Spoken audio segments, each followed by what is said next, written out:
యుద్ధానికి ముహూర్తం ఖరారైపోయింది. అన్ని రకాలుగా భారత ఆర్మీ సంసిద్ధంగా ఉంది. ఇప్పటికే Indo Pak land border sharing గుడ్డ పెద్ద ఎత్తున ఆర్మీ ఫోర్సెస్ తో సిద్ధంగా ఉన్నారు. అన్ని రకాల యుద్ధ సామాగ్రిని అక్కడికి తరలించారు. వార్ టెన్షన్ లో పాకిస్తాన్ అల్లకల్లోలం అయిపోతోంది, కకావికలమవుతోంది.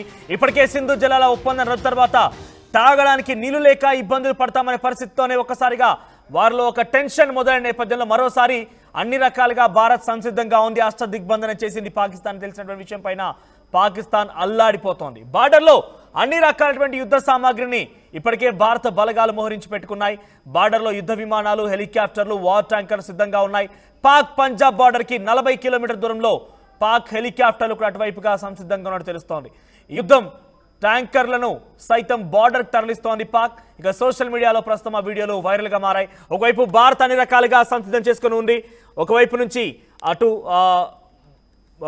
నావీ కానివ్వండి, తర్వాత ఎయిర్ ఫోర్స్ అన్ని రకాలుగా సిద్ధంగా ఉన్న నేపథ్యంలో అటు పాకిస్తాన్ కూడా దానికి ధీటుగా ఉండే విధంగా అన్ని రకాల చర్యలు చేపడుతోంది. కానీ పాకిస్తాన్ ఏమాత్రం కూడా భారత స్థైర్యాన్ని, భారత్ ముందు నిలబడలేదనే విషయాన్ని తనకు కూడా తెలుసు. భారత్ ఎప్పటికే పాకిస్తాన్ ఇండో పాక్ బార్డర్ గుంట సుమారుగా 3,323 కిలోమీటర్ల దూరం ఉన్నటువంటి Indo Pak land sharing border మొత్తాన్ని కూడా సుమారుగా 2 కిలోమీటర్ల విస్తీర్ణం వరకు ఆ ఫెన్సింగ్ చుట్టూరా ఉన్నటువంటి పంట పొలాలను ఇప్పటికే పంట తీసుకోవాల్సిందిగా ఆర్మీ బలగాలు చెప్పాయి. అక్కడ మొత్తం కూడా ప్రికాషనరీ మెజర్స్ తీసుకోవాల్సిందిగా ఆర్మీ బలగాలు అందరినీ ఆదేశించాయి, అందరినీ అలర్ట్ చేశాయి.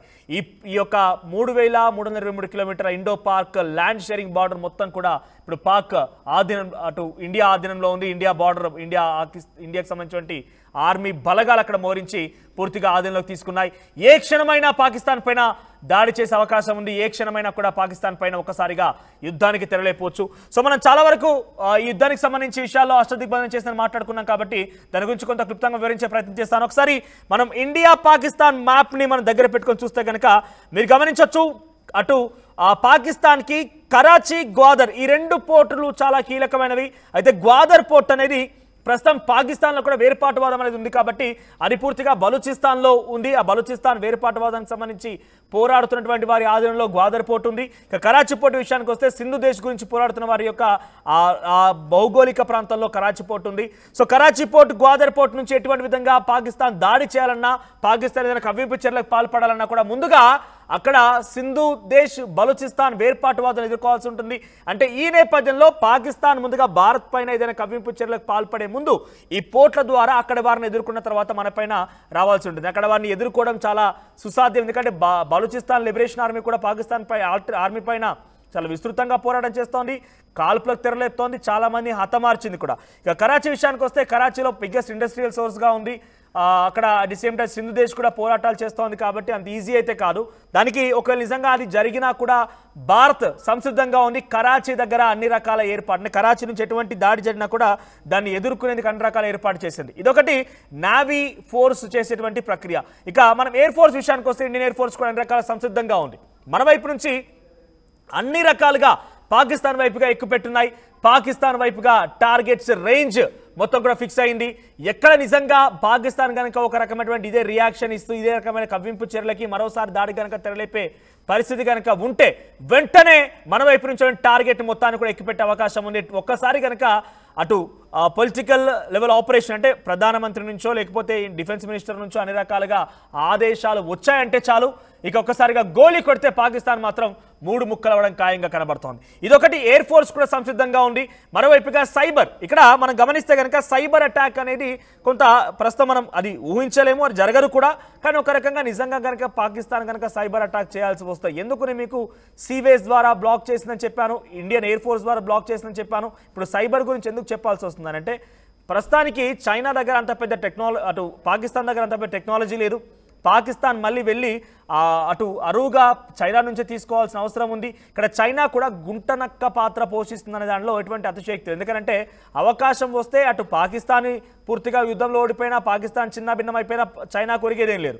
ఇటు ఇండియా పైన పాకిస్తాన్ దాడి చేసి పాకిస్తాన్లో ఏమైనా అలజడులు సృష్టించినా కూడా చైనా కొరిగేదేం లేదు. సో ఇటువంటి ఒక గోడ మీద పిల్లాంటి పాత్ర చైనా పోషిస్తోంది ప్రస్తుతానికి. అటు పాకిస్తాన్కి సపోర్ట్ ఇస్తున్నానని చెప్తున్న నేపథ్యంలో ఒకవేళ కనుక పాకిస్తాన్ చైనా సపోర్ట్ తీసుకొని శాటిలైట్ సైబర్ వాటిని కూడా కొంత ఇబ్బంది గురి చేస్తుందా, కమ్యూనికేషన్ కట్ చేస్తుందా అంటే అంతటి సామర్థ్యం పాకిస్తాన్లో, అంతటి ధైర్యం కూడా చేయకపోవచ్చు.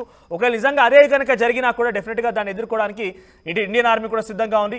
ఇప్పటికి మనం సైబర్ సి ఇండియన్ ఎయిర్ ఫోర్స్ గురించి మాట్లాడుకున్నాం.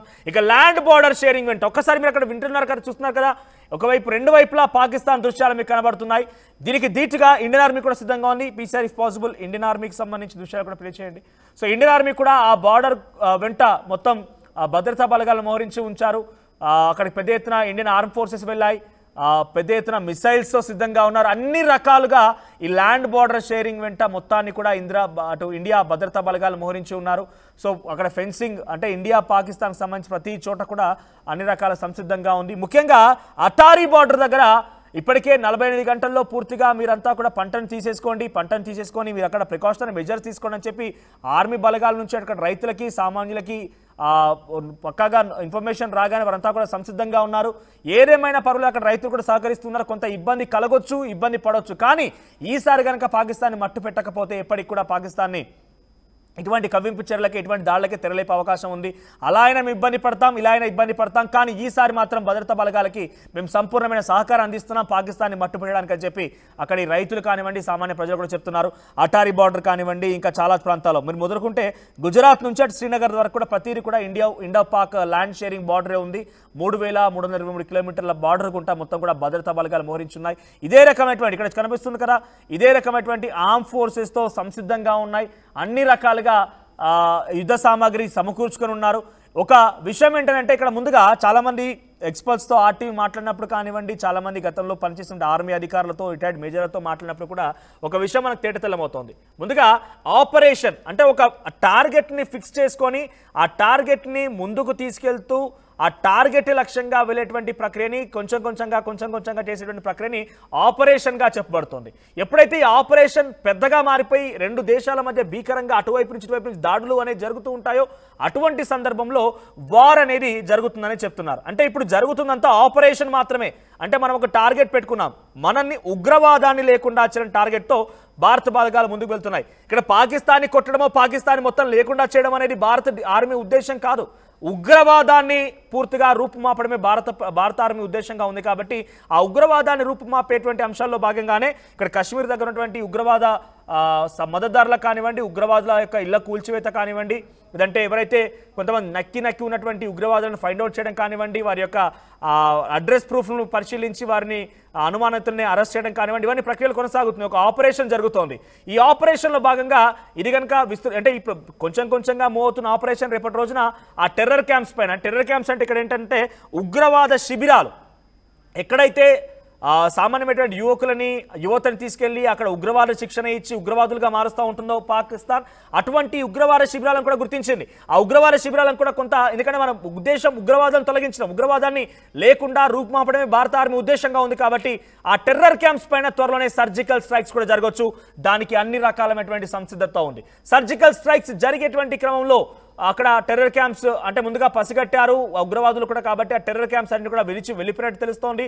అక్కడ ప్రస్తుతానికి అంతా ఖాళీ ప్రాంతాలే ఉన్నాయి. టెర్రర్ క్యాంప్స్ ఎటువంటి టెర్రరిస్టులు కూడా లేవన్నట్టుగా అటు భారత బలగాలు కూడా గుర్తించాయి. కాబట్టి ఎక్కడున్నా వదిలే ప్రసక్తే లేదు. అది పీవీకేలో ఉన్నా ఎక్కడున్నా కూడా ఈ ఉగ్రవాదం వదిలే ప్రసక్తే లేదన్న చందంగా అన్ని రకాలైనటువంటి భద్రతా బలగాలు కూడా ప్రస్తుతం ఈ యొక్క అంశం మీద నిమగ్నమై ఉన్నాయి. ముఖ్యంగా ఇంటెలిజెన్స్ విభాగాలు అయితే ఎప్పటికప్పుడు అంశాలు పసిగడుతూ ఉన్నాయి. ఇంతకీ వీళ్ళు ఎటువంటి కమ్యూనికేషన్ విధానాన్ని వాడుతున్నారు, వీళ్ళ మధ్య కమ్యూనికేషన్ ఏ రకంగా ఉంది, స్లీపర్ సెల్స్గా ఉన్నవారు ఎవరైనా ఉన్నారా, అన్ని రకాలుగా అణువు అన్వేషించి జల్లెడ పట్టి అటు పాకిస్తాన్ ఉగ్రవాదాన్ని పూర్తిగా రూపుమాపేటువంటి అంశంతో లక్ష్యంతో ఇండియన్ ఆర్మీ ముందుకు వెళ్తోంది. ప్రస్తుతానికైతే ఈ బార్డర్ వెంట పూర్తిగా యుద్ధ సామాగ్రిని పెట్టేసుకుని ఉన్నారు. యుద్ధ సామాగ్రి అక్కడికి చేరిపోయింది. ఏ క్షణమైనా ప్రస్తుతానికి ఆపరేషన్ జరుగుతోంది. అది వారుగా తెరదీస్తే కనుక ఏ క్షణమైనా పాకిస్తాన్ని 3 ముక్కలు చేయడం ఖాయంగా కనబడుతోంది. అందుకు భారత ఆర్మీ సంసిద్ధంగా ఉంది. ఇప్పటికే భారత ఆర్మీ అక్కడికి చేరిపోయిన నేపథ్యంలో పాకిస్తాన్ మిలిటరీ అల్లాడిపోతోంది. పాకిస్తాన్ మిలిటరీలో కూడా మీరు గమనిస్తే ఇప్పటికే ఆర్టీవీ అన్ని రకాల అప్డేట్స్ ఇస్తోంది. ఇప్పటికే మేము చెప్పుకొచ్చాం, సుమారుగా 1200 మంది పాకిస్తాన్ ఆర్మీ వాళ్ళందరూ కూడా రిజైన్ చేసి వెళ్ళిపోయారట. భారత్తో యుద్ధం చేయడం మా వంతు కాదు, భారత్తో యుద్ధం చేయడం మేము తట్టుకోలేము, సో మేము ఆర్మీ నుంచి వెళ్ళిపోతున్నాం అన్నట్టుగా చెప్పుకొచ్చింది. అంత ఈజీగా ఆర్మీ రిజైన్ చేయగానే వదిలిపెట్టింది. ఎందుకంటే అక్కడ ఆర్మీ ఒక రకమైనటువంటి కర్కశత్వంతో ప్రజలపైన చాలా హింసాకాండ సృష్టించినటువంటి ఒక అపవాదు, ఒక ఆరోపణ కూడా పాకిస్తాన్ ఆర్మీ పైన ఉంది. కాబట్టి అక్కడ పాకిస్తాన్ ప్రజల నుంచి ఆరోపణ ఉంది. కాబట్టి అంత ఈజీగా అందులో ఉన్నటువంటి ఆర్మీ వాళ్ళు రిజైన్ చేస్తే వదిలే ప్రసక్తే లేదు. కానీ అక్కడి వారు భయపడుతున్నారు. కేవలం ఆర్మీ వాళ్ళే కాదు, ఏకంగా ప్రధాని కూడా భయపడిపోతున్నాడు, రక్షణ శాఖ మంత్రి కూడా భయపడిపోతున్నాడు. ఏ క్షణమైనా మాపైన దాడి చేయవచ్చని కవాజావాసి చెప్తున్నారు.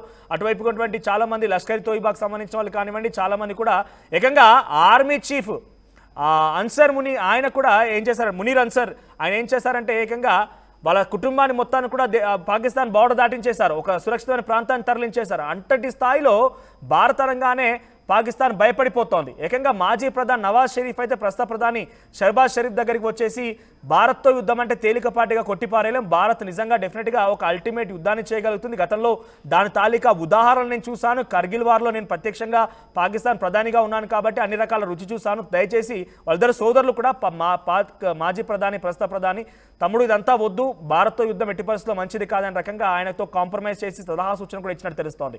ప్రస్తుతానికైతే బార్డర్ వెంట ఒక ఉద్రిక్తత వాతావరణం నెలకొంది, భారత్ను చేసి Pakistan అల్లాడిపోతోంది.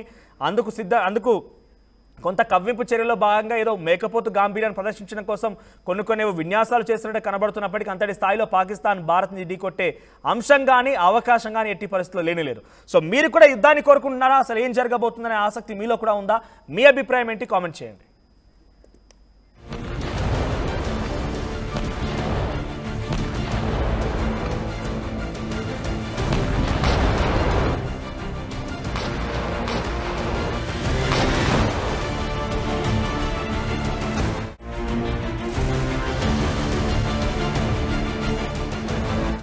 Global Business School. We help you learn the greatest skill in life, making the right choice. KLH Global Business School.